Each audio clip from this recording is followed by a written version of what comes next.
All right, so good afternoon, everybody. I hope everybody's still feeling well. We're going to be talking today on a couple different things. One, we'll look a little bit about from what we did last time, how we can get the equations from them and state tables, and we'll talk about Verilog implementation of things, and this will kind of be our first cut of this. We'll probably have to go a little bit into the next time.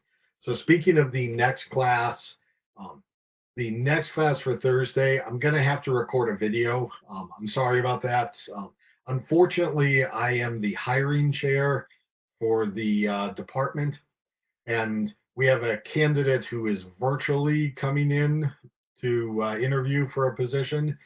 And the department, since we get allocated WebEx accounts only to the faculty members, that means one of us has to use their WebEx account for the interview process, which is all day for 2 days. So I lose my web account essentially on both Thursday and Friday. Um, if anybody is interested, I will post a link for when the candidate is going to give their presentation on. So they'll be doing a teaching kind of lecture, and I would very much appreciate your feedback if you feel this is a person who's would be good and you'd like to take classes from. There'll be a second person next week, and so I'll post those links to where their talks are going. You just can't let the other one them know about each other, but you can just listen to their talk and ask them questions about their subject when they're going through it. It'll be like this. It'll be a WebEx account um, area, and they'll be presenting, and all of us will be muted, and you can type questions to them or unmute for a second, ask them a question, whichever works. So be watching for that. I particularly since this one is going to be a clinical faculty member, they're going to be doing a lot of stuff with junior and senior design and a whole bunch of kind of practical. They're both currently working in industry, so they're going to bring kind of that edge to it. I want to make sure that it's teaching all of you will enjoy. So this is a good way you can get feedback.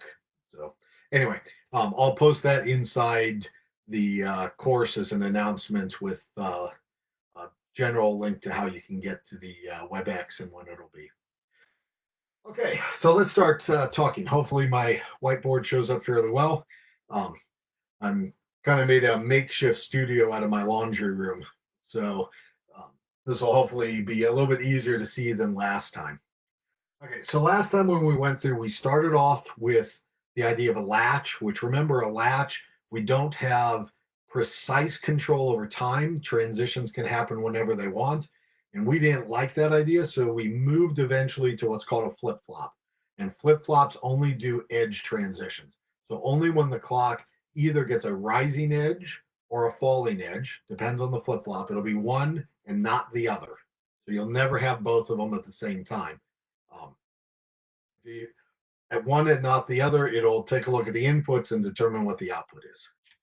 And for a D flip-flop, whatever is currently on the input will just go to the output at the next time period. So D just becomes Q.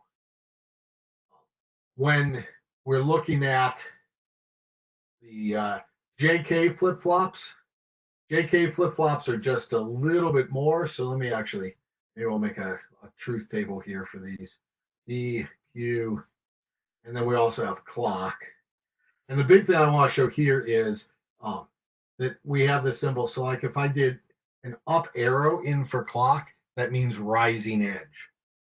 So if I wanted to show that this was a rising edge flip-flop in a table, I could say up arrow and D is 0, Q becomes 0. Up arrow, D is 1, Q becomes 1. And implicitly, if I don't list anything else, that means at everything but the up arrow, kind of cross through line. There's no real standard symbol for this, so I kind of made up my own. Usually what happens is people just ignore it, and all the other cases mean hold. But this means doesn't matter what D is, if it's not a rising edge, then it will hold. When we had so D equals Q, or you could say Q gets the value of D is kind of the basic equation of what that is. Implicitly, this only happens at the transition time. When we're dealing with J, right, so we have J and Q prime, or K prime and Q, whatever that calculation is, will become my next Q. So if this is at time t, this will be at time t plus 1, the next instance of the state.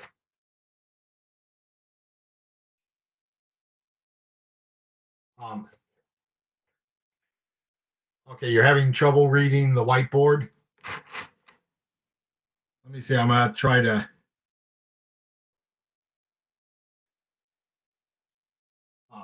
Did that get better? No. So let me see, does it look better when I go this way? I'm trying different distances first to see if the camera's having focus problems. Is that better?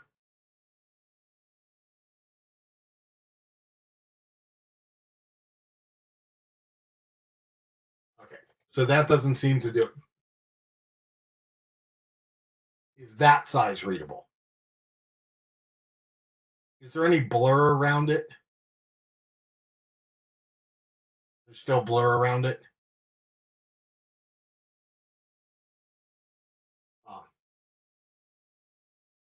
Is that still readable? No. So okay, so I have to give you like 2, 3 inch tall letters. Okay, I will. Let me.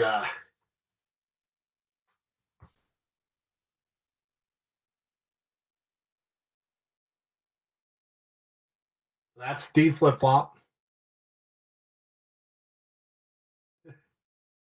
Maybe a darker color. Sure. I brought in my whole selection of pens here. I might actually, if I get a chance, I'll run to the store and grab an extra light. Maybe that might help too. So we said we had clock. That readable as clock. Okay. And then we had D and then Q. We said the up arrow symbol means positive edge. So the positive edge transitions, up arrow, 0, 1, it just exactly whatever's on D at the positive edge will go through. If I had a downward facing arrow, then that would mean it's a negative edge transition. And I made up my own symbol, which is just going to put the cross through line on it, just to say any other time. X just means hold. Is that still readable now that it's a dark color? Very readable. Okay, forget the greens. Good.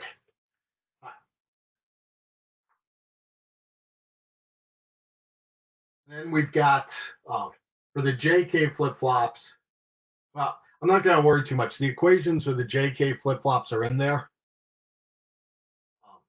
Well, I guess I'll just put it briefly since we mentioned them. So for the JK flip flops, the equation is J Q prime or K prime Q. That value is going to be assigned to Q. And to specify, this is at previous time T, and this is at the next time period T plus 1. Are the time subscripts still readable? Awesome. Okay. So, and when you deal with the T flip flops, it just toggles. So, toggling is the same thing that exclusive OR does. So, if we say the toggle command exclusive OR Q at time T gets assigned to Q at T plus 1, that's a T flip flop. So, these are called the equations of the state. right here. So this is a state equation. Q is equal to D, Q T plus 1 is equal to J and Q at T prime, or K prime and Q at time T, right? Or for this one, Q at T plus 1 is equal to Q at T exclusive or T. So those are called the equations. So there's several equivalent things here, right? A state equation that tells you how the state changes is equivalent to a state table, which is going to be equivalent to a state diagram. So basically, we're going to be able to move between these three. Each one will have their own advantages. So we're going to pick whichever one of these three forms is going to make our life easiest at that moment. And since we can convert between them, once we have one, we'll just convert to whichever one will make our life easy for the next step. So basically, we've got a process here. If I've got an unknown circuit, and that's what we're going to deal with first, which is analysis, we're going to want to take it and we'll either get it into a table that describes the state or an equation that describes the state, or we'll get it into a diagram that describes what the state's going on. And then from that, we'll make a design that we want to do to go and do a fabrication. So we'll switch to whichever one of these forms is easiest. Usually tables are pretty good when we're reading them in, or equations. And often the diagrams are really easy if you're going to go to Verilog. If you're going to build it in circuit elements and you're going to do, Carnot map type encirclements, then you're going to want to take the state table and then transition that to a K map. So that's basically the whole idea of this kind of chapter in a nutshell. Is we've got these three different forms of representing the system, and we're going to convert between them. We'll analyze a circuit to make them, and we'll design a circuit from them. And that's the two sides, analysis and design. Okay, so far so good? Yes, awesome. So let's first talk about how we can build this. The book talks about how you can build D latches and stuff. I am not going to do that because my personal opinion is you should not build a D latch. And the reason is they're dangerous. So I'm going to concentrate on this first course only on safe circuits to build. You can build everything you need to, and these ones are going to tend to resist errors. The advantage a D latch has is a D latch is faster. And if you ever get that much on performance, then you're going to want to look at it. But there's more problems that can happen. And so we deal with those in the second course, advanced digital design. So if digital is kind of going to be your area, then you should take the advanced digital design course, and we'll talk about those aspects as well. All right. So we'll get into, first off, let's deal with how we can make a Verilog implementation of a D flip-flop. So when we're dealing with a D flip-flop, we're going to want to build a module inside Verilog. So we're going to take a module. I'm going to call mine D_FF for flip-flop. Once I have my D flip-flop, I'm going to have to pass things to it. Now, the book tells you how you can implement it in Verilog 95 and before, and then 2001 and after. Never do 95 and before. If you see a 95 thing, some old legacy construct, I'd encourage you, unless they told you no, I would update it to a modern version. And the reason being that, yes, the old stuff is supported, but A, you don't know how long and you don't know how reliably. So it's better to have something in a more modern setup. We will then specify for our D flip-flop our output. It's going to be as a reg. And we're going to call our reg Q. And we will need an input. And this is not a reg, so default it's going to be a wire. And we'll have two inputs. One of them is going to be clock, and the other one is going to be D. Now, it is possible to also deal with resets. So maybe I'll put a reset in here also. Reset is usually abbreviated RST, or you can actually write out reset. So these are our inputs. Now, clock and reset, we want to deal with those first. The whole purpose of these are command signals. They don't contain data. So we're going to make a distinction here. Command signals only tell you what to do or when to do it. They give you information about processing. Classically, these ones, when you're drawing an element that's on here, classically data comes in on the left, it goes out on the right, and command signals come top and bottom. Now, there will be a couple exceptions. The D flip-flop has a slight exception to this. It looks much like this, though. You have your data comes in, and data goes out. And instead of putting the clock on the bottom, we put it on the bottom edge. So this is still, though, a command and control sequence. So I just want to make a distinction on here. Reset is classically drawn coming in from the top. And if you actually write the names out, we will then usually put clock on the bottom and have clock come in. Therefore, doing top and bottom as kind of those classic aspects. All right. So that's kind of a typical way to draw it, or clock on the side.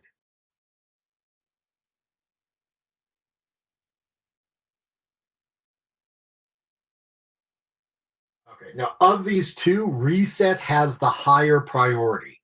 That means if you're asserting the reset, then you're going to do reset no matter what. So it is possible that both clock and reset could be asserted at the same time. Let's say we're doing a positive edge triggered flip-flop, which means on positive edge of clock, we're going to read D in. If reset is also asserted, then we will do reset instead of reading D in.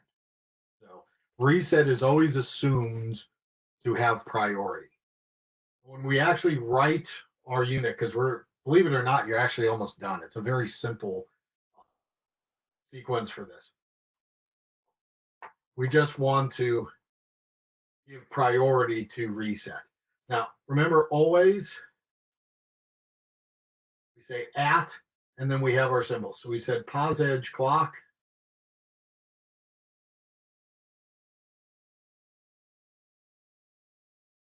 Comma, because I'm going to have multiple things that can trigger it. And I'm going to do neg edge of reset.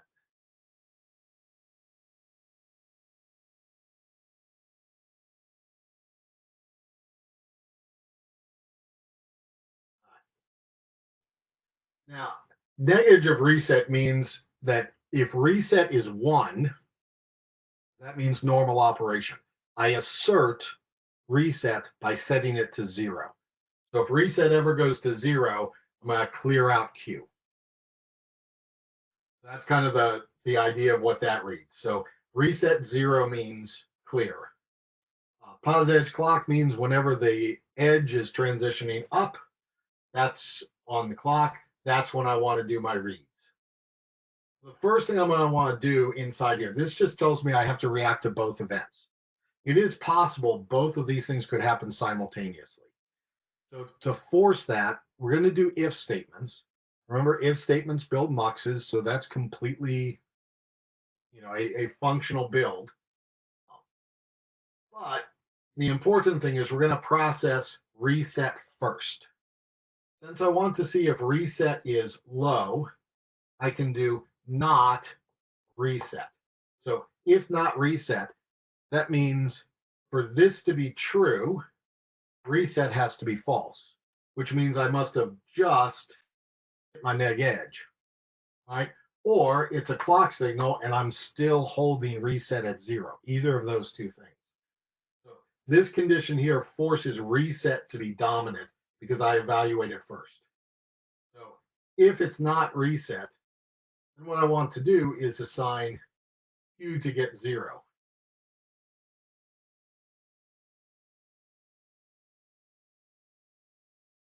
Now, since this is a single bit, if I just put 0 in, I'm technically giving it 32 bits of 0, and then it truncates it to just 1. That's perfectly legit. I think it's actually a little more readable, so therefore that's what I do. You can technically, if you want, come in and say that you only want 1 bit binary of 0, right? 1 bit binary 0. I could put that in its place, but I don't think that's more readable than that is. And they both accomplish the exact same thing. So when things do the exact same thing, I go with the more readable one. The goal of my part is to make my code as readable to somebody who understands the language as humanly possible. So if reset, now if reset is not low, then that means I must have just had a pause edge of the clock. Because if I just had neg edge or reset, reset would be low by definition. So if reset's not low, it is a pause edge of clock, so I want D to go to Q. Therefore, I just say Q gets the value of D. I have now done everything. This is technically one statement because it's a single if. Since it's a single if, one statement is always automatically included inside the always without having to put a begin end. So that's all I need to do here. That right here completely describes how a D flip-flop functions. So I can just put my end module and I'm finished. Now, some things to note that I did differently than the way they're going to do stuff. For this one, I think there actually isn't a difference on them. But I would say this, when they deal with their latch, which again, I don't want you doing it, but I also don't want you to learn a bad technique. When they did their latch, they explicitly listed, right, the resets and everything else. I'm only explicitly listing these because I have to specify pause edge and neg edge. If you're building a latch, you should use always at star. Okay? Now, if you're building a latch that has enable, that's when you would actually list enable in here, because then you would say always at, and you'd have to say enable. Because if it's not an enable, it's not going to happen. So it has to be enabled when it goes on. So you only use what's up here if there's a restriction on when things can happen. The most general type of latch does not have a restriction. So you should say star, which lets people know no restriction. If you're doing a latch that has an enable, you have to put enable in. And you'd often do enable and reset because reset can also be asynchronous. Or off the enable. You can reset, clear the thing out even when it is disabled. So for a latch, I would have enable and reset if it was an enabled one. If it's not an enabled one, then I would just have star. Any old event, figure it out. The reset is always dominant, so inside you always check to see if the reset condition was met. If the reset condition was not met, then do whatever else you're supposed to do. That basic format will describe pretty much every one of these. Even if I went to a multi-bit one, that'll just tell me how many bits are happening here and here, and that'll make these bigger, but it's not going to change. The actual code will not alter, other than just specifying more bits for the respective D's, Q's, and potentially 0 if it ever gets bigger than 32. Okay. Do we feel good with the code?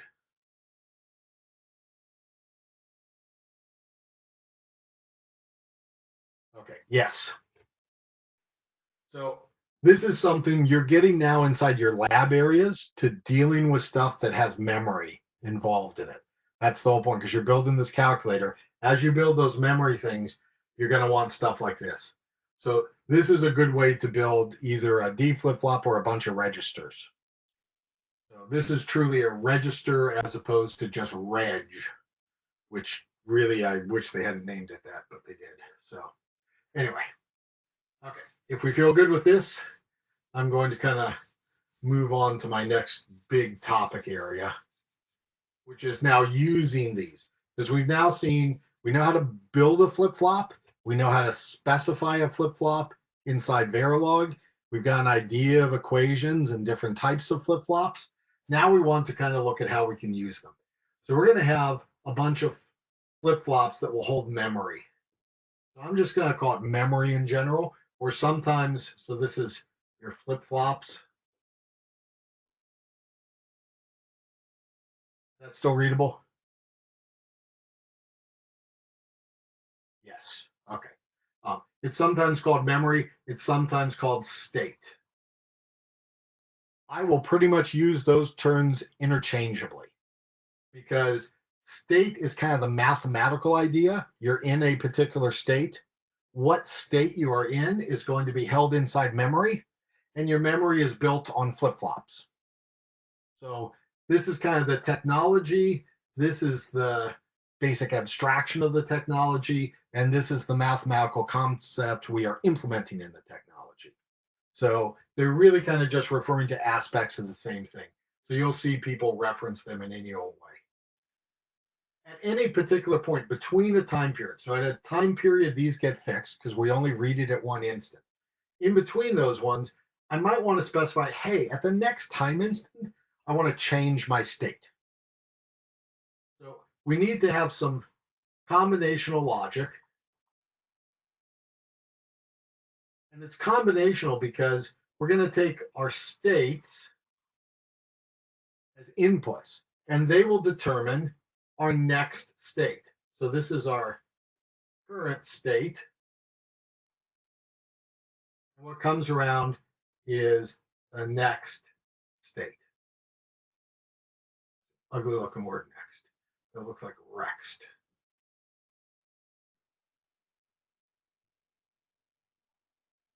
So current state goes into combinational logic. Combinational logic gets the next state. At the next clock instant, it reads it. This is the most basic model of what's going on in a transition. Now, it is possible also for this to determine, we can have input. Now, the question is, does the input immediately go into here, or does the input come into the combinational logic? And I can also have output. So the safe way to do it is you take your input, actually gets its own little memory area. And by drawing input to these, the more of these arrows, we assume every one of these is going to a D flip-flop. So if you draw more arrows coming in, I'm just adding more D flip-flops to hold the value. So if the input goes into memory first, and then based on whatever the memory is, I determine the output. And usually our outputs are then determined by some other combinational logic. So these are the techniques. This is memory is the technique, combinational logic is the technique.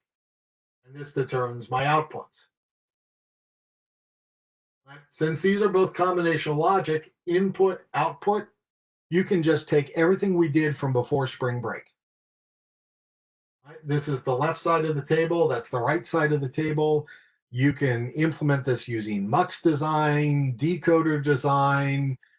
You can make a Carnot map, anything you want. You can build that knowing this is the inputs and that's the output I want. You can do the same thing here for the combinational logic. I know what my current state is, and I can make a table. Current state on the left, next state I want on the right. And essentially, to build this combinational logic to do that transition, all I have to do, make a Carnot map, make a MUX design, decoder, encoder, right? You got tons of techniques kind of up your sleeve now for different ways to build these. So this is essentially the parts here that are the first half of the course. And this is part of why the first half of the course is the first half of the course. Essentially, the only thing we're adding new is we're just holding some of your inputs in a piece of memory. And you already know how to build this now. So building this actually never changes. Almost always these are D flip-flops. Occasionally, if it's really easy for you, you might put a JK or something like that, in which case you'd have to specify the J and the K. But if I draw them generically, I'm assuming D flip-flops. But you can make JK, you could put T in here. We already know how to build all those. All it will do is by what you put here, right, specify the next state from the current state, you build the combinational logic. If you actually understand what this picture is saying here, you actually understand the second half of the course. Everything else is going to be implementation. So, and a lot of this will be very familiar techniques. So the problems will just get kind of bigger, but we're not going to use different stuff. New techniques, we basically hit our limits, right? Everything else is just going to be used in one bigger problem. This is the safest style. If you notice, my outputs only depend on memory. My state transitions, everything in here, everything is nicely handled by memory. It's buffered through memory. If you have this design such that everything, including the outputs, only depends on the current state or what's in memory, that's called a Moore machine. So that's what this style is. The big difference, outputs depend only on state. Next state always depends basically on that, next state and potentially some inputs because we buffer them at this point. But this is called a Moore machine. Moore machine, so it's actually after a guy's name, last name. The Moore machine is safe. That's its big thing, right? Since the output only depends on here, this is what you pass on. As long as the timing, how long it takes you to calculate this, falls within the safety range of these memory units here, then you are guaranteed not to get glitches. So when we mean safe here, we mean there are no glitches. So those errors of type 1 and type 2 we talked about, they will automatically be taken care of as long as timing is met. And what I mean by that is if you make a really big, gigantic logic thing and it takes a long period of time such that it can't finish in less time than the clock cycle, if it can't finish in less than a clock cycle, your safety is gone. Right? But if you can finish in, less than a clock cycle with some extra safe things, and like I said, this will automatically be calculated inside of the system for you. So when you run Vivado actually, one of the steps it does is timing, and it checks to make sure that all these are handled. As long as it doesn't issue a warning or an error based on timing, you have to look at both. As long as there's none of those, this output is guaranteed to be safe. So that's kind of a nice feature. So it is safe. The disadvantage is it's slow. Right? Well, that's one disadvantage. The second disadvantage is that it's also, these tend to be large. They take more actual memory units to add that. So think of it as kind of big and slow, often go together. So big and slow, but completely safe. There's an alternate design called a Mealy machine. So a Mealy machine is kind of the opposite of this. Its advantages are it's fast and it's as small as you can make it. I'm going to put small, you can put the little caveat or whatever you want on it. But essentially, we've got the difference between a fast, small system, but it doesn't give you this guarantee, right? So it is, possibly safe.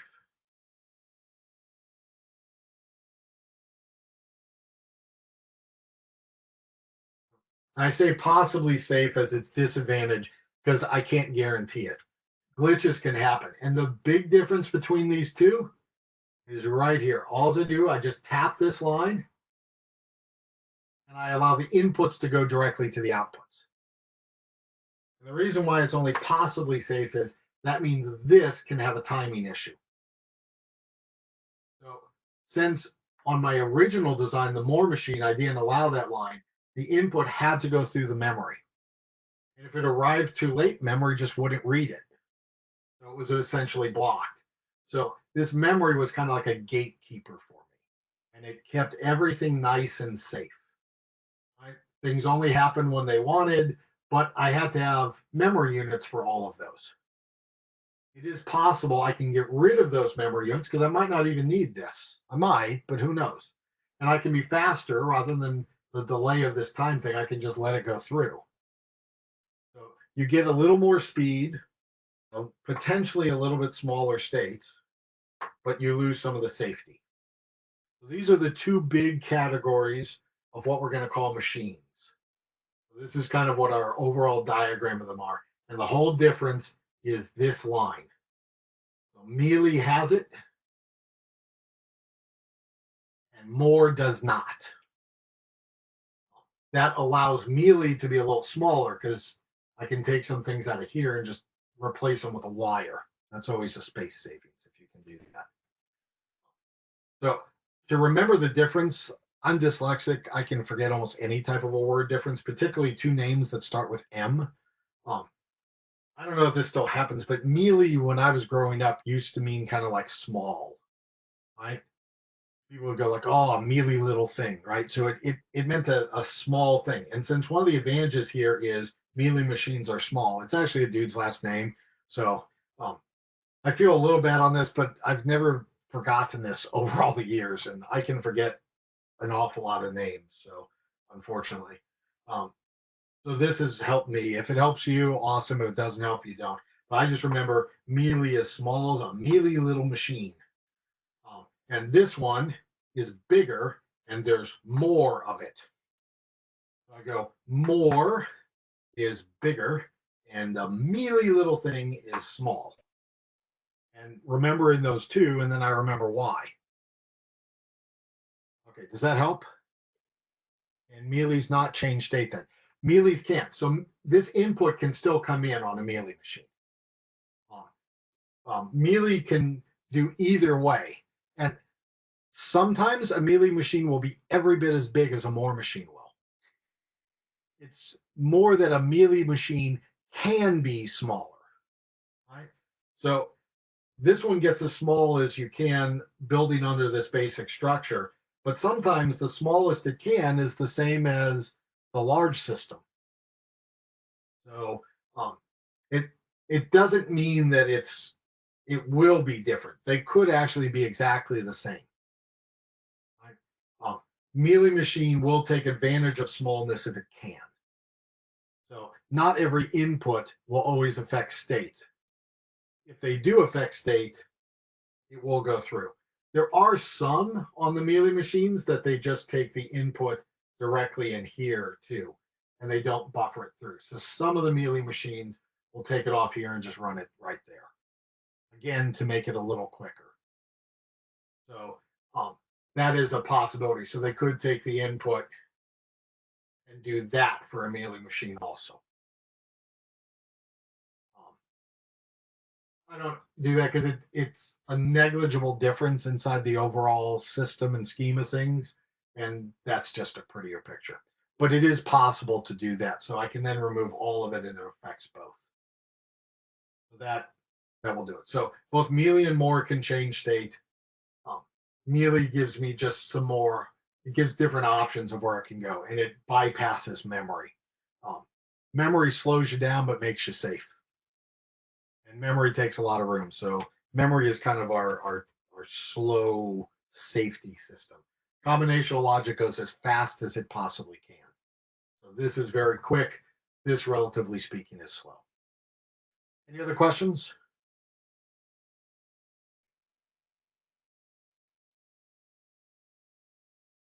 Okay, seeing none, I'm going to presume we're good with it.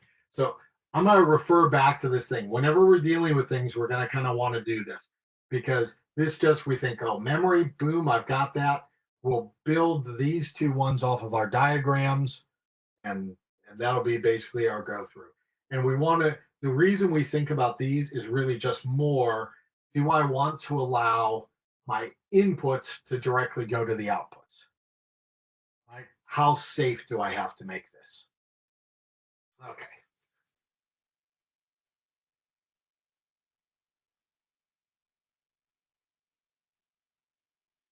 So once we've got these ideas down, we then have two different things we might have to do. One is analyze an existing system, figure out what it is. This would allow us to either analyze an unknown thing or maybe look at doing improvements to it, things of that sort. And the other will be design. Design will come at the end. So we're going to do analysis first. So we'll consider that we have an existing system. So let's start off small. Let's imagine we've got a D with Q. If I don't draw the clock, it means it is clocked, but I don't care. Right? There's a known clock, just, it's using the standard one. And often for these type of designs, even though there will be a clock, when I'm just figuring out equations or state tables, the clock does not come into play other than I just say the clock stops it. So I can assume everything's nice and stable and it stops it at a good point. Okay. So let's say I've got D and Q, and let's say I take my Q and I run it back around,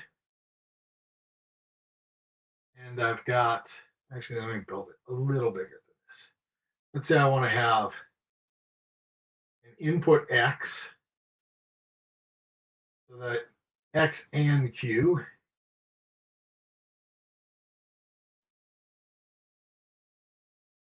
and I've got an OR gate, and actually, maybe I'll take Q prime because I want it. It'll keep my drawing prettier, and I'll do Q prime in X.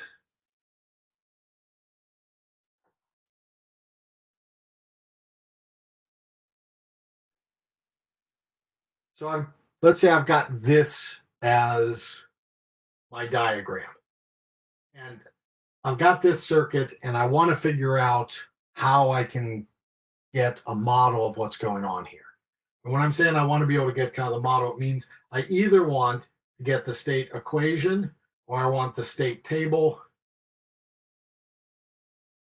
or I want a graph that describes it. We'll build all of these. This one, I'm going to, at the initial parts, I'm just going to deal with equations and tables. Because almost always when you start from this type of a system, it's easier to either do an equation or a table. The graphs are going to be really easy for certain human descriptions, actually. It turns out a lot of times we describe things in ways that can be easily put into a graph. So tables and graphs tend to be more human description, and these tend to be more analysis. But there are some cases where this can come in from a human, but it tends to be more an engineer who's giving you, going, oh, I've got this equation that I want to implement. So anyway, right now we're going to deal more with equations and tables. So let's first get the state equation. The state equation means Q at time t plus 1 is equal to what? So I have to be able to say, reduce this whole circuit into a single equation. The easiest way to do it is first take it back across this. So this is my memory. This is my combinational logic that's determining my next state. This is my next state line. Right? So this is previous state and input, goes into combinational logic. Next state comes out, goes into memory. So it fits nicely in that diagram we talked about last time, or just a couple seconds ago. So I can say this is equal to D at whatever that previous time was, right? Because once this just kind of shows the effect of the clock. Right? It takes whatever the previous value of T was, and it makes that's going to be the next time instant. Right. Now I can then say combinational logic, I can figure out what D is equal to, and then I can stick it in. Well, D, right, so this is slow, it's got a clock. This is fast, it just happens. Right? So D, which is right here, is going to be equal to, I just need to get an equation for this. This is an OR gate, and it's got two AND gates. And I just need to fill in the things. The first AND gate is going to be X and Q.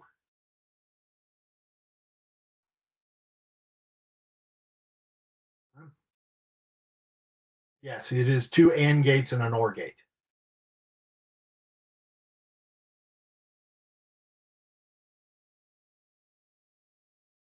I try to make these kind of really curvy here. And try to make these really flat.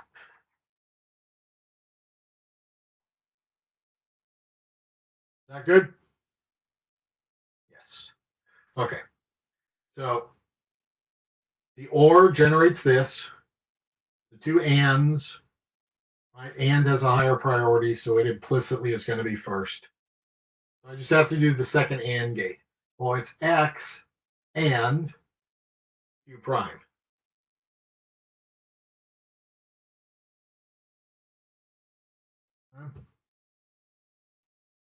I now have an equation for this. Now, you could look at this and say, at this point, oh, so somebody has built this. Could I simplify? This would be a reasonable thing. Once I have this, I have a complete description. I could take this and turn it into a table, so on and so forth. But one thing I might want to do at this point, because this one can be simplified quite a bit, is to say, can I do that? Well, we can look at this and go back. I said, don't do an awful lot of algebra, but I said there's a few ones that are worth kind of noting. One of them is the distributive property. Since both of these use X, I can just pull that X out. I get X and Q or Q prime. So effectively, this D is just doing X. It's just doing X with some delay, but it's really just kind of doing X. So I could, as an engineer, look at this and go, oh, I can simplify this. And maybe originally it had two different inputs and somebody just took that input to X. And sometimes we'll do that just because that's what we have available to us. We have no choice, right? Because it's a lot easier to use something you have than to wait for something new to come in. But if we're building a whole new clean design, we might go, well, hey, I'd rather simplify it. And it probably did start out this simple, and somebody was trying to get it done with what they had. Okay. So I could note from here, I can use the equation to do a simplification task that's on. And very often we try to keep these as simple as possible. We don't want lots of different states because if there's too many states, we don't meet that time requirement. All right. So this is just one thing to note. I'm going to erase that because that was just kind of a side note. So this is the state equation. I'm going to put STEQ for state equation. Then we're going to build a state table below directly off this. And then I'll erase this, and then we'll see if we can get that same state equation here. Actually, I can even make this better because this dt I can stick in here. So my true state equation is I take this dt and substitute in, so I get x and q or x and q prime. So that is my fullest and best. And I should note that this q is at time t.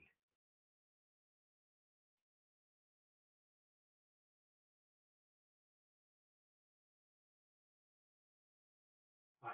We good?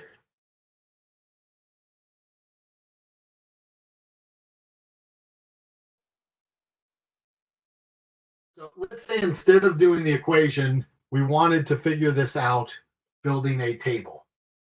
So what I would do is I would separate these now. I've got inputs and states. So inside our table, we're going to separate input and state. So you could really go in whatever order you want. I think the book often puts inputs first. Um, it actually, to me, it depends on which one is changing faster as to which one I put. I tend to put the faster ones more to the right, but that's just my own convention.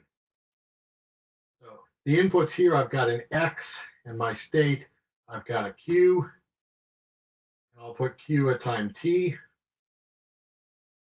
So I've really got, a couple possibilities, only two bits. So therefore, I really only have four total possibilities.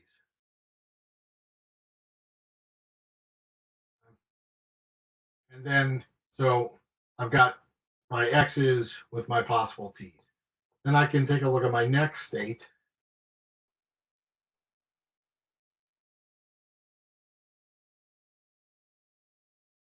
Q at T plus one. Make sure that plus one's on the T.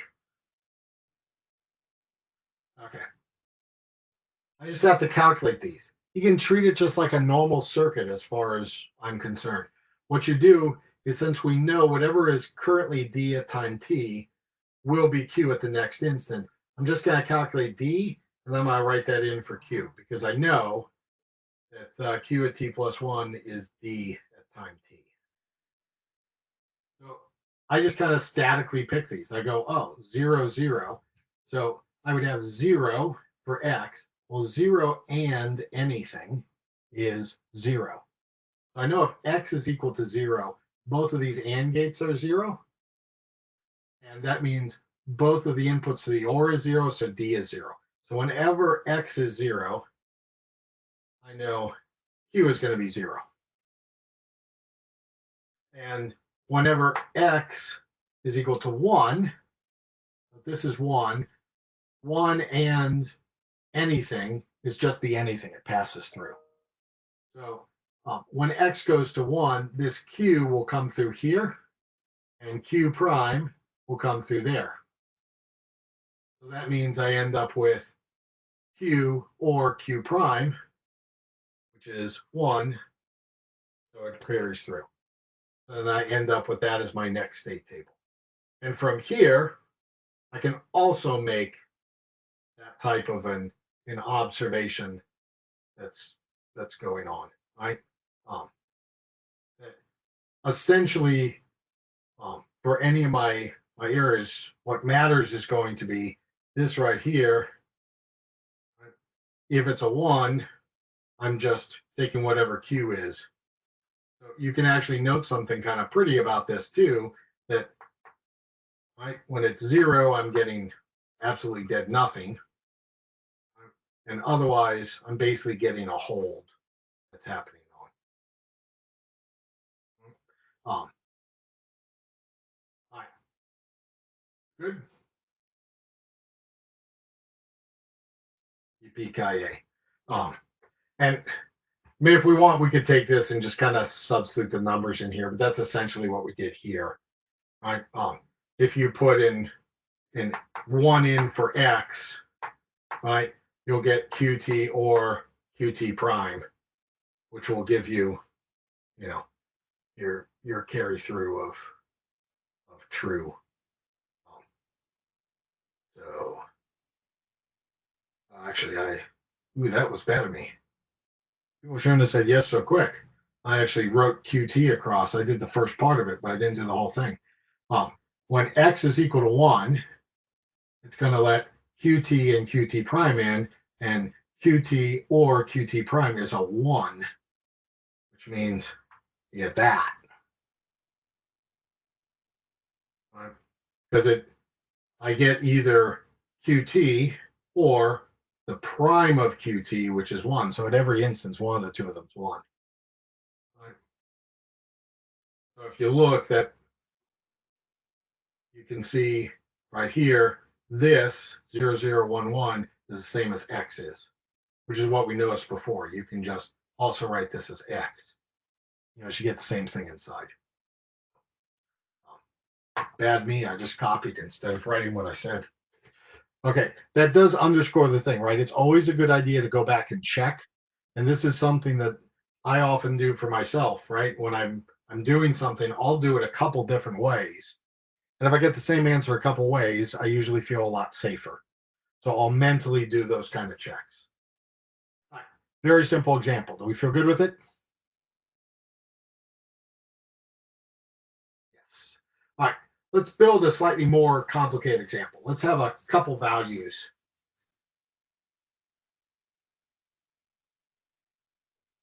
I have to hit this with some Windex or something. Okay. Or find my eraser. So let's imagine I've now got two D flip flops.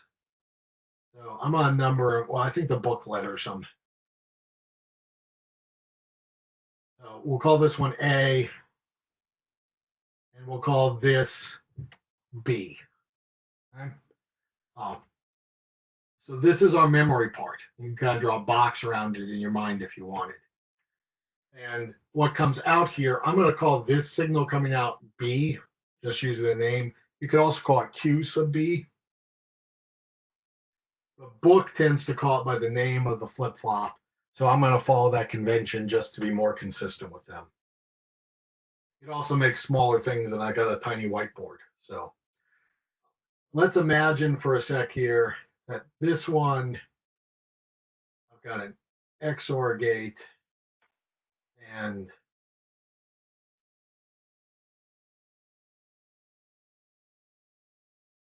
we're going to have X exclusive OR B goes into this. And I'm going to take A around, and A, let's see, let's say we did A, make this one a little bigger. ABX, when they're all equal to 1, that's a big AND gate. I'm going to let it come into D. Make sense?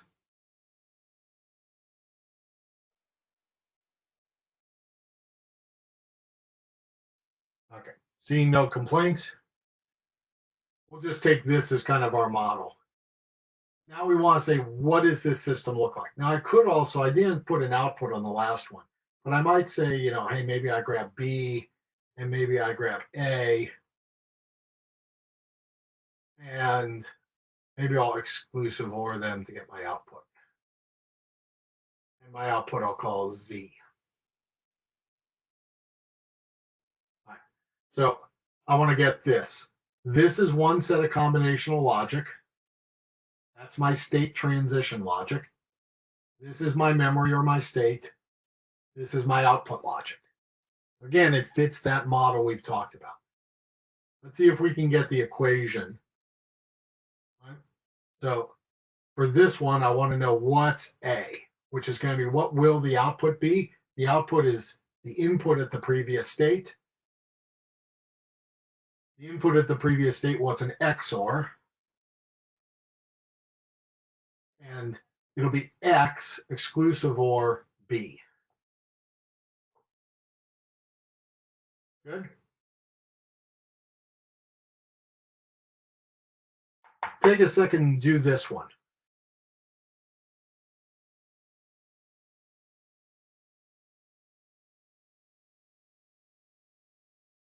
And if whoever wants, type the equation, because this one you can actually type. Exclusive OR is tough because it's that circle plus is difficult. But let's see if you can type it in the chat for me.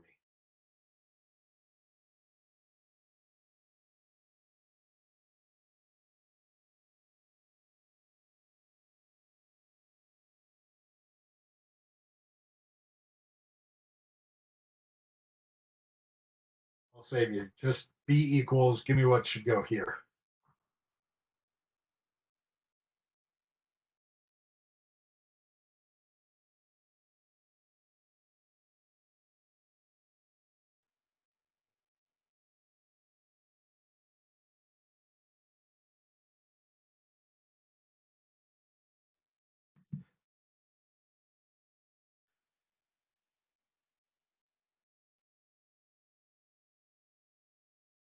All right.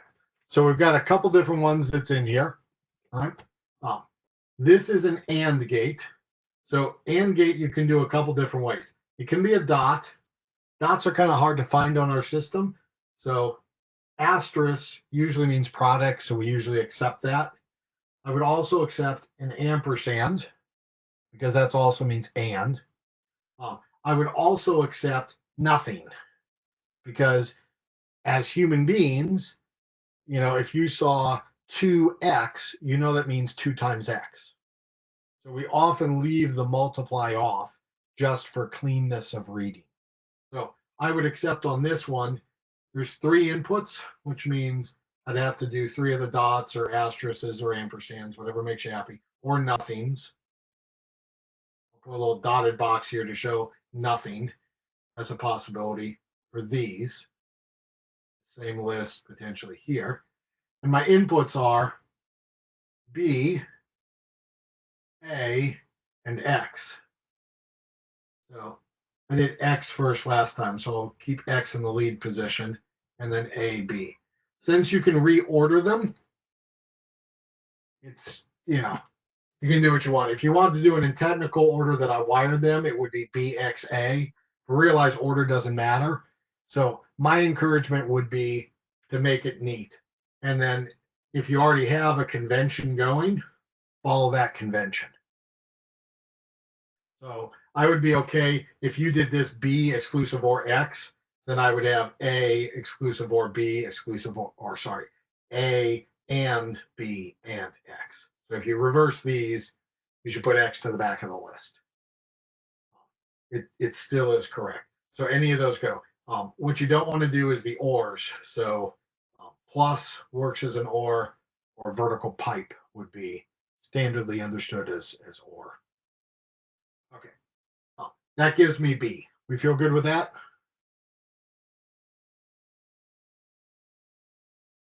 Yes.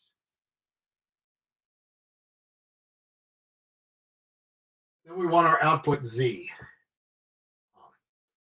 I often give some distinguishment because these are state equations and this is an output equation, right? So this is going to get fed back around, that gets passed to the next person.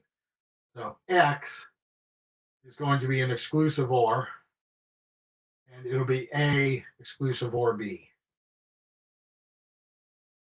This is the equations that represent this.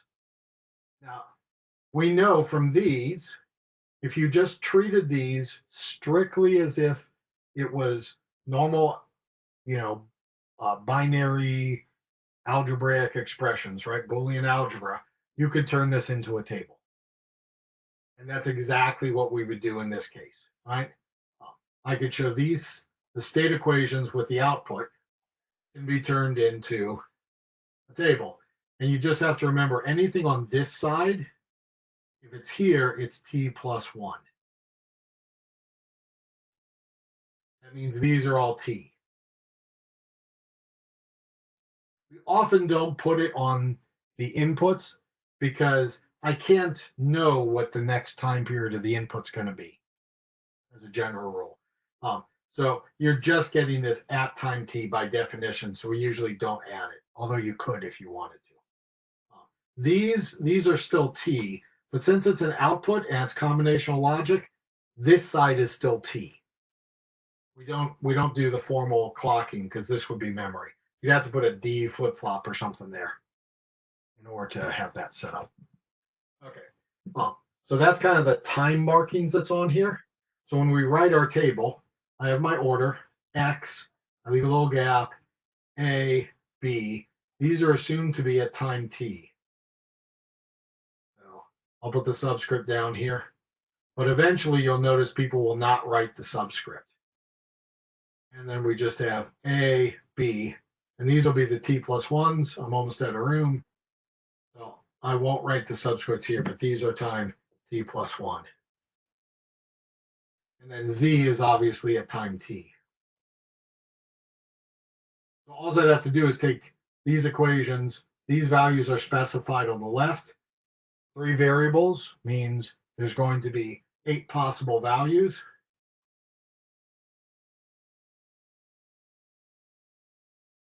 0, 0, 1.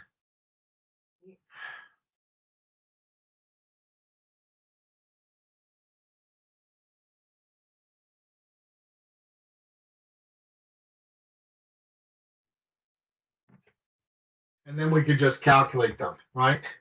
Since A at the next time period, right here, is going to be X exclusive or B. So when X is equal to 0, the lower half of the table, 0 exclusive or B is just B. So I can just copy the B value in for the next A. When X is equal to 1, 1 exclusive or B is not B. So I can just negate B and copy it over. Is that good?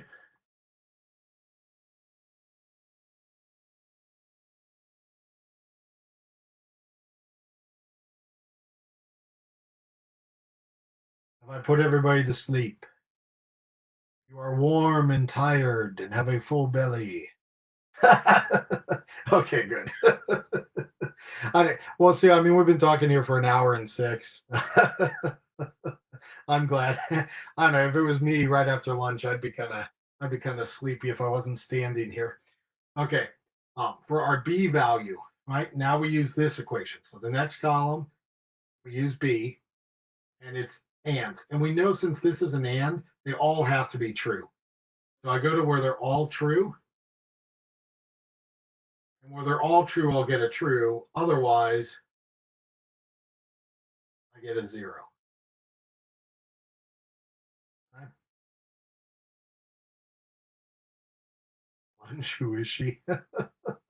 um, well, lunch for me today was leftovers from yesterday, so but that was tasty at least. All right, so then Z, we're going to come over here, and it's A exclusive or B. So it's whenever A and B are different. Is the other way you can think about it. Right? So A and B are the same, 0, 0, so it'll be 0. A and B are different, 0, 1, so it's a 1. A and B 1, 0, they're different. A and B 1, 1, same. You can think of it as even, odd too. A, B zeros, so that's 0. Only one on, and 2 of them on. So these state equations give me a state table. Now, if you wanted, you could take this state table and you could take each column and you could put them into a Carnot map and you could do a design. Um, a bunch of different ways. Do we feel comfortable with the idea of moving from a diagram like this into an equation or a table? Yes. Okay. The book has some different examples. I suggest you look through a couple of them. I don't think the concept, given if you just treat it like what we've done before, right? When you're doing the analysis, just kind of calculate to the outside of the flip flop. And then you know what the flip flop does, and you move on from there, right? So you just calculate the really quick part, the transition thing, and update the table accordingly. Okay. If we feel good about that, I'm going to erase the circuit. I'm going to leave this down here. Because I want to at least show you in our last couple minutes what a state diagram would look like. So state diagrams are basically a nice graph. So has everybody had graph theory or some type of discrete math?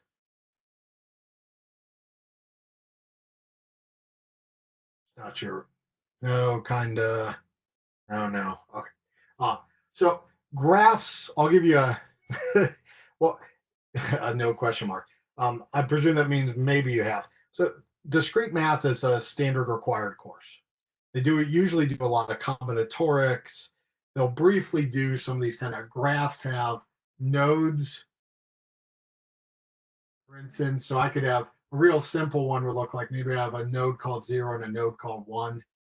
And then I can say, on a 1, I go here. On a 0, I go here. I I could say I stay here on a 1, come back on a 0. So this would be a very simple example, right? These right here are called the nodes. Those are my states, right? So I've got two states. One's called 0, one's called 1. These little edges or arrows are the transitions. They tell me how I move between the states. So these are my states. I've got state bits.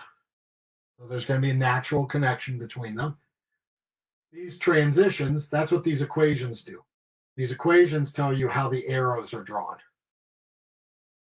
The values that are put on the arrows tell you the value of the input x. Okay? So you could think this would be a single bit because it can be represented as 0, 1. I've got a 1 bit and I've got one input bit. And so if I'm at state 0, I can get a 0 on the input. This would be kind of like x equals 0, x equals 1. We always, always, always draw the inputs on the arrows. So the way you would read this diagram, I'm not going to erase the x because we don't explicitly write them. It says if I'm at state 0 and I get a 0, I stay at state 0. Go back to my state.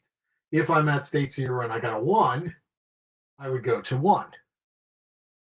If I'm at state 1 and I get a 1, I stay at 1. If I'm at state 1 and I get a 0, I go back to 0.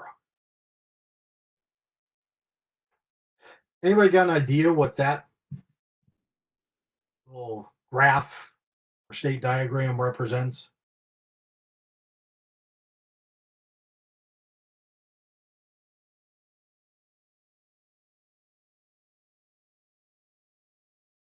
This is a D flip-flop. Whatever is the input now is whatever the state is next. It doesn't matter what state I'm at. If I get a 1 on the input, my next state will be a 1. If I get a 0 as an input anywhere, it takes me to state 0. So that means my next state Q is equal to whatever my input is.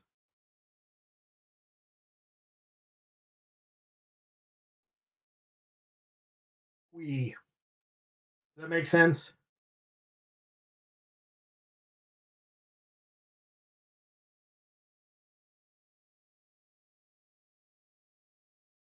Yes, yes, yes. Okay.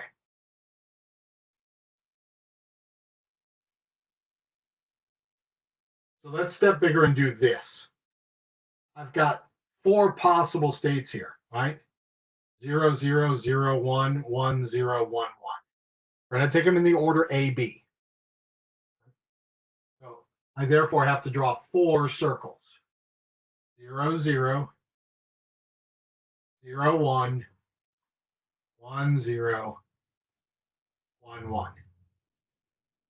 We'll start out at 0, 0. Right? That means A is equal to 0, 0. Or sorry, AB is 0, 0. That also is this one down here.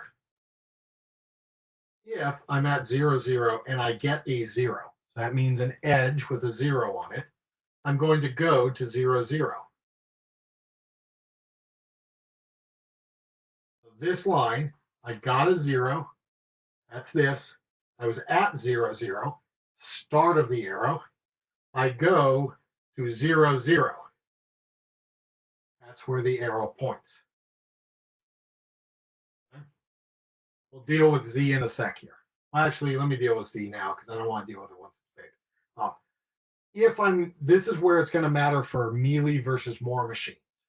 Remember, Moore machines, it only depends on the state for the output. So what I would say here is my output is a 0. And if you notice 0, 0, in both cases, the output is 0. So that's awesome. I could then just say 0, 0. We put a slash to indicate I'm about to give you my output. The output is 0. If you see the output, the /0 part, right, inside the state, it's a Moore machine. If I had put the output on the inputs, that means the output now depends on the input. That's a Mealy machine. So if the output depends on the input, mealy. If the output depends on the state, it's a Moore machine. Good. Awesome. This one is a Moore machine by the way I designed it, because you notice the output only depends on the state. Since Moore is safer, I'm going to draw it that way. Okay. If I'm at 0, 0, and I get a 1, so this is arrow starts at 0, is labeled by a 1, it goes to state 1, 0.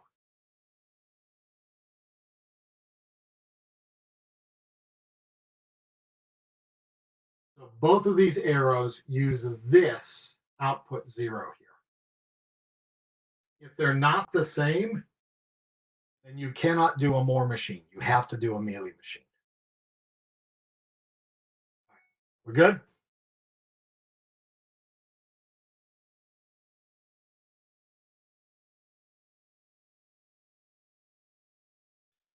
All right. Let's do the next one. Let's go to 0, 1. Actually, I'm going to try to make this stand out. Tell me if this purple color is visible for you. Purple readable?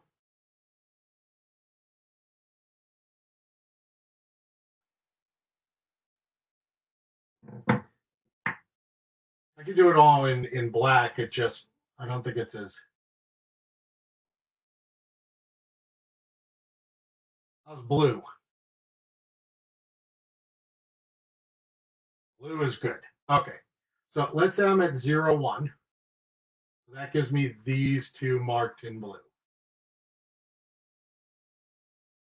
If I get an input x of 0, means I'm here. I get a 0. My destination is 1, 0. I'm here. I get a 0 and go to 1, 0. That's what this row creates this arrow. Each row makes one arrow. If I'm at 0, 1, that's the start. I get a 1. That's how it's labeled. I go to 0, 0.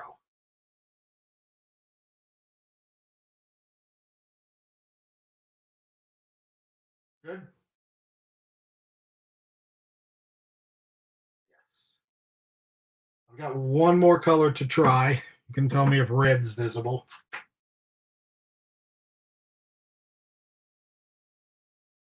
Is that visible? So, yeah. Okay. I won't do red then. I'll go back to black. I'll alternate black and blue.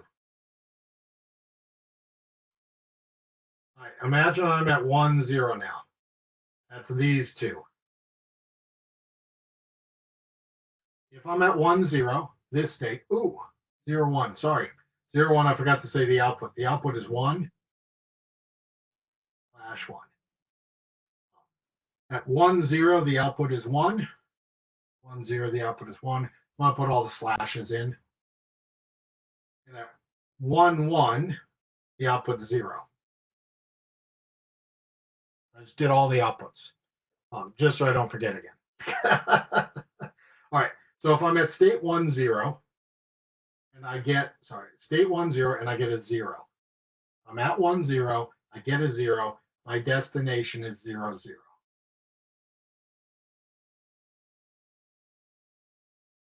If I'm at state 1, 0, and I get a 1, my destination is 1, 0 myself.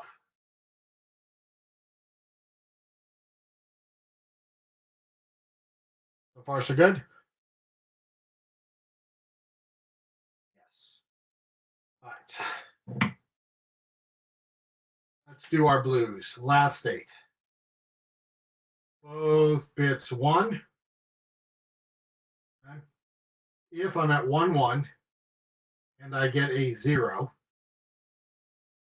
I go to 1, 0. At 1, 1, get a 0, go to 1, 0. I'm at 1, 1. I get a 1. I go to 0, 1.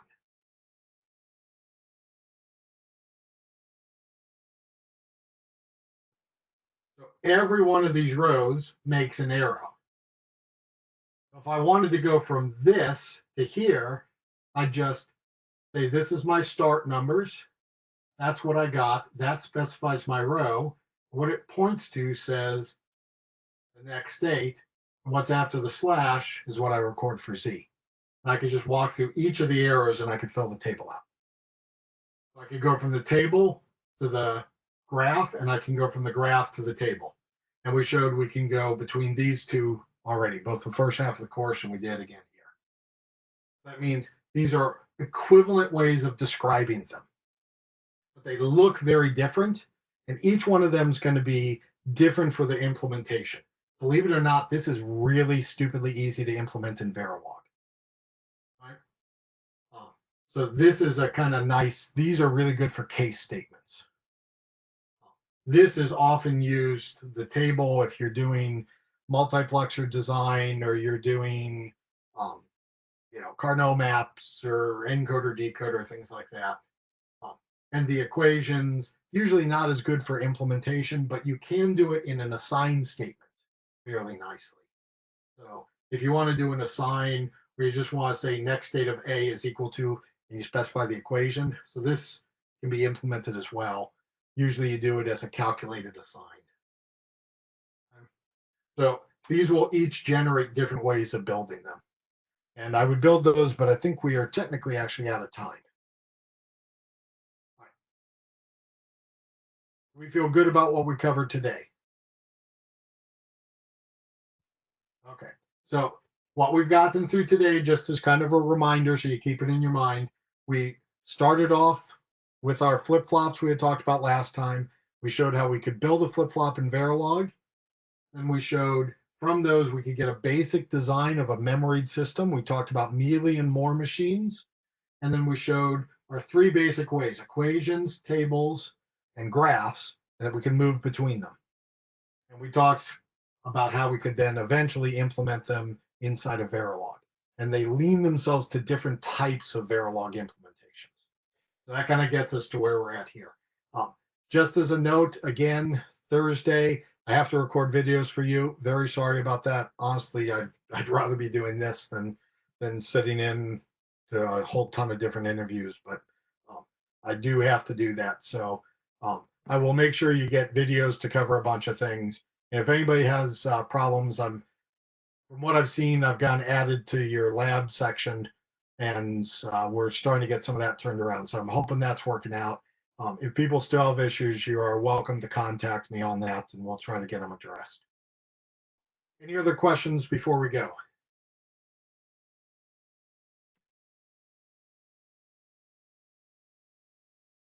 So if X matches Z, is it a Mealy machine? So if you cannot write it as only a function of the states, then that would be true. If it truly is exactly X, then you can't write it as a function of the states, because 0, 0 state has both X equals 0 and 1. So if you have to have an input, then it's going to be a Mealy. If you don't have to have the input, you shouldn't have the input, and then you only use state, and that's a Moore machine. If you have lab questions, can you email me? Yes. So I have had people email me questions, and I've helped people to debug circuits and stuff like that. Do leave a little bit of time sometimes. I'll get usually back to you within a couple hours. There are possibilities that I'm recording videos or actually watching movie with my kids sometimes too. Stuff like that. So depending on what time of day it is, I'll get back to you. But I'm usually up till after midnight, and I'll check my emails before I go to bed. And I'll get back to you as fast as I can. So yes, you are welcome to email me. Okay. Any other questions? Okay, the difference between specifying a flip-flop and a latch. So a flip-flop is the only one we're going to want to use here in class, in this class. So for basic digital logic, it's flip-flops. I don't want you doing latches. I had to use a latch to build a flip-flop, right? But flip-flops are the safe ones. So flip-flops do edge transitions. So when you're building it inside of when will corrections be graded? Give me 1 sec to finish, and I'll answer that. So when you're doing a flip flop, we want those edge, which means inside Verilog you use pos edge or neg edge. Right? For a latch, there's two different types of latches. If you remembered, we had that kind of the first latch we did that just transitioned all on its own and whatever's happening. That one you would do an at star. If you have an enable one, you would do at enable or at enable comma reset if you have a reset also. Does that help the flip flat latch question? Yes, awesome. When will corrections be graded? So you're talking on like homework corrections and things like that? Yes. Um, so I usually kind of do most of the corrections. I assume you're confident and you feel good with it. If you want me to grade them like earlier, just shoot me an email and say, hey, can you look this over? Um, I will try to get to them this weekend though.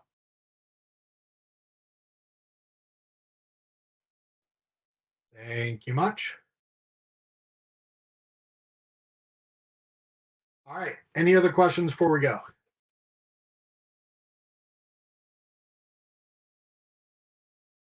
All right. So very last thing, just as a question to all of you, does this format, is this working well for you?